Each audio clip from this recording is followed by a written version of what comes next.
Welcome back. Last video में हमने list tag को एक्सप्लोर किया। अपनी इस वीडियो के अंदर हम एचटीएमएल के लिंक्स टैग को एक्सप्लोर करेंगे। अब लिंक्स क्या होते हैं? अगर हमने किसी थर्ड फाइल को ओपन करना हो अपनी वेबसाइट के अंदर, मीन्स कि किसी थर्ड फाइल को अपनी वेबसाइट के साथ हम लिंक करना चाह रहे हैं, तो हम क्या करेंगे, लिंक टैग जो एचटीएमएल प्रोवाइड करता है हम उसका क्या करेंगे, यूज़ कर रहे होंगे।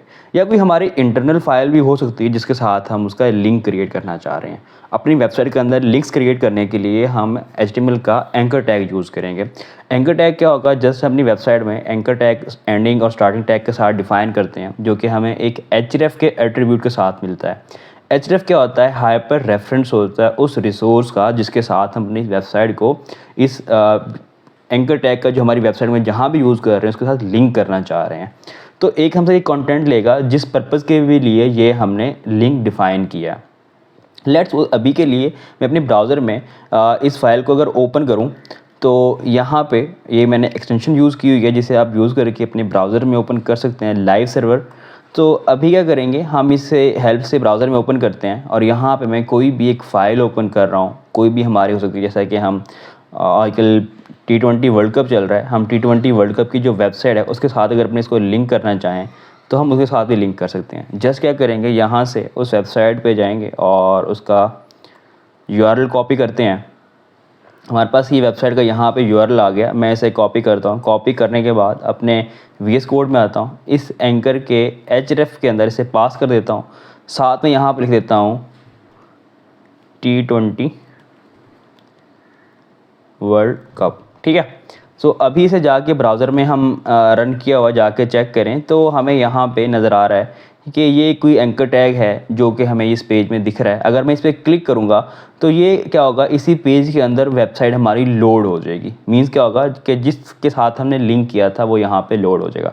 तो इसी हमारे ब्राउज़र के अंदर ये वेबसाइट क्या हो गई है, ओपन हो चुकी है। बट अगर हम चाहते हैं कि ये इस नेक्स्ट टैब में ओपन हो, जैसा कि यहाँ पे एक टैब बना हुआ है तो हम इसमें ओपन करना चाह रहे हैं, तो उसके लिए क्या होगा, हम दोबारा अपने VS कोड पे आते हैं। यहाँ पे एक टारगेट का एट्रीब्यूट यहाँ पे डिफाइन करेंगे।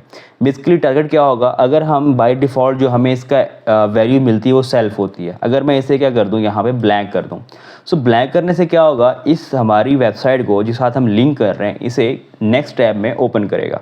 सो अभी क्या करेंगे, अपने ब्राउज़र पे जाएंगे और अगेन इस वजह से क्लिक करते हैं तो अभी इसे नेक्स्ट वेबसाइट में क्या कर रहा है, हमारा ब्राउज़र ओपन कर रहा है और यहाँ पे हमारा वो वेबसाइट ओपन जो हमने बनाई है, जिसके अंदर सिर्फ जस्ट एक एंकर टैग है। तो एंकर टैग क्या होगा, किसी भी थर्ड फाइल के साथ अगर हमने लिंक करना हो, अब वो इंटरनल भी हो सकती है, उसके साथ भी हम इसे लिंक कर सकते हैं।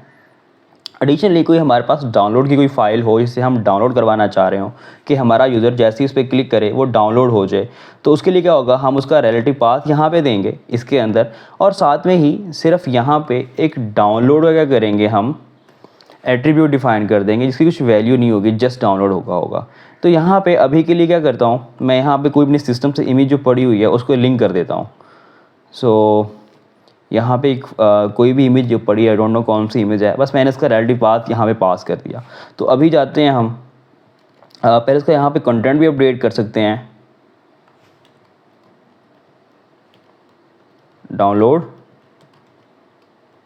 है, ठीक है। अभी जाएंगे ब्राउज़र पे, जैसे इस पर क्लिक करता हूँ तो डाउनलोड की फंक्शनैलिटी रन हो रही है।